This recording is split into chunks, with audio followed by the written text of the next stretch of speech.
Welcome to This Explainer. You know, today we are completely stripping away that old flannel graph Sunday school version of David and Goliath. If you've always thought of this as just a simple underdog story about a kid with a slingshot, well, you're in for a massive paradigm shift. We're about to uncover a profound, high-stakes cosmic confrontation that literally alters how we understand power, geography, and reality itself. So, have we entirely misread David and Goliath? Actually, the short answer is absolutely yes. When you really dig into the original Hebrew text, we aren't just looking at a tactical military skirmish between two ancient armies. No, we are witnessing a massive clash of sacred geography, brilliant psychological warfare, and an absolute theological reality. This is quite literally a battle over who holds ultimate authority over creation itself. Okay, let's dive into this. Here's our roadmap for the explainer. We're going deep into some heavy academic frameworks today. We'll be covering the cosmic threshold, the walking bronze serpent, rejecting mimetic power, covenant logic, and finally, a territorial exorcism. All right, part 1, the cosmic threshold, invading sacred geography.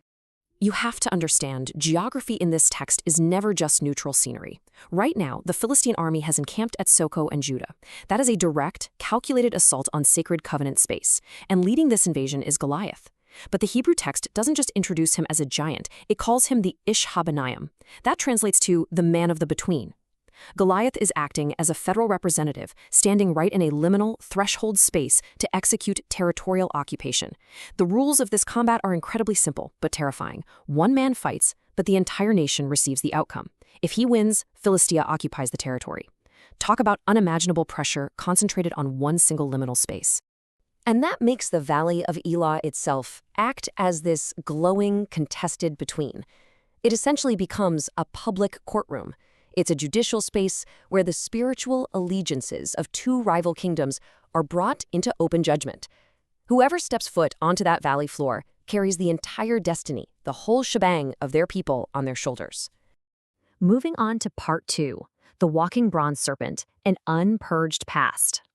Now, the text gives us some highly specific details about Goliath. It mentions he hails from Gath, which was a place where the giant Anakim clan survived. So he is quite literally the terrifying embodiment of an unpurged past. And this sets up a brilliant canonical connection. Think about it. Just like the serpent in Genesis 3, Goliath defies God. He actively opposes the created order by threatening to feed David to the beasts, and ultimately, he has his head crushed. With that overlapping scale armor of his, he is visually constructed by the text as a primordial chaos monster. He's a walking bronze serpent threatening the whole creation order. And speaking of that armor, the text zeroes right in on the number 5,000. It says Goliath's coat of mail weighed 5,000 shekels of bronze. That is roughly 120 to 130 pounds of metal. Imagine carrying a large golden retriever strapped to your chest in the blazing Middle Eastern sun. This represents the absolute pinnacle of ancient military-industrial technology. It's a weaponized economic system, totally designed to create this overwhelming illusion of suffocating invulnerability. We can actually call this bronze theology. Goliath is just obsessively loaded out with a bronze helmet, bronze scale armor, bronze greaves, a bronze javelin, and a massive iron spearhead. And how does Israel react? They look at this massive metallic spectacle and fall straight into functional idolatry. They essentially grant him this quasi-divine status that completely dominates their imagination and paralyzes their movement. They are literally defeated by his armor before a single weapon is even swung. Which brings us to part 3, rejecting mimetic power, the trap of conformity.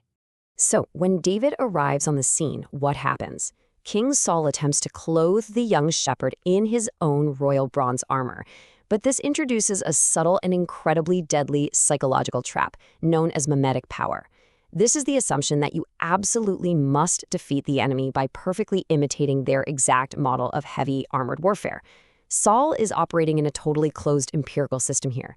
He essentially thinks the only way to kill a giant bronze serpent is to turn David into a smaller, heavily armored bronze serpent. It's a complete trap.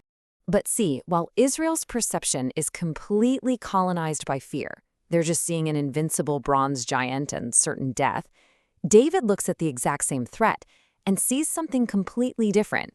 He sees an uncircumcised Philistine, a dying creature standing outside the covenant. David completely refuses Saul's counterfeit armor, because he knows that true dominion doesn't come from imitating imperial strength.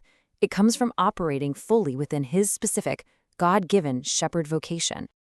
Let's dive into Part 4, Covenant Logic and Grammatical Certainty.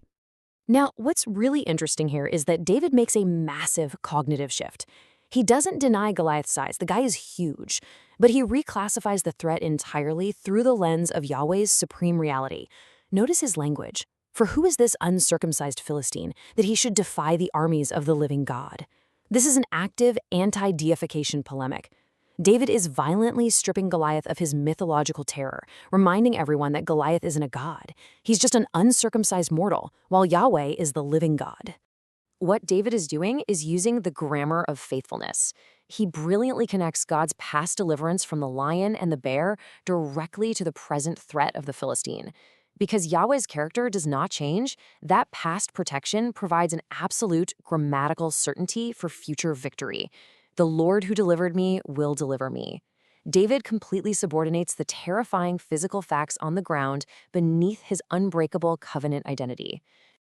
And now for the climax. Part 5, a territorial exorcism, the Edenic strike. This is the moment where David's profound theological reality is physically executed right on the bloodstained floor of the battlefield. And notice how incredibly deliberate his steps are. Step 1, he chooses 5 smooth stones from the brook. He is stewarding ordinary creation under divine providence, totally refusing to rely on manufactured, decreative metallurgy. Step 2 is the Edenic strike itself. And step 3, decapitation, to completely eliminate the enemy's representative authority. When David finally speaks to Goliath, he unleashes the full cosmic perspective, steeped entirely in covenant warfare theology. He says, I come to you in the name of the Lord of hosts. In Hebrew, that's Yahweh Sabaoth. He isn't just talking about the frightened Israelite army shivering on the ridge. No way. He is directly invoking the commander of the cosmic heavenly armies. The stone is slung and it strikes the exact place of judgment, the forehead, which happens to be the only exposed flesh on the giant. And this perfectly fulfills the Genesis 3 promise that the seed of the woman will crush the serpent's head. Goliath doesn't just stumble, right? He falls on his face to the earth in a posture of forced judicial prostration before the sovereign God. It is incredible poetic justice. And then comes the cleansing.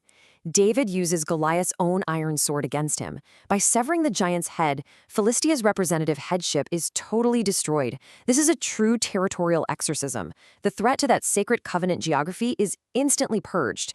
And just as Goliath's victory would have doomed Israel to slavery, David's victory, the victory of the one, is instantly imputed to the many, completely liberating the entire nation.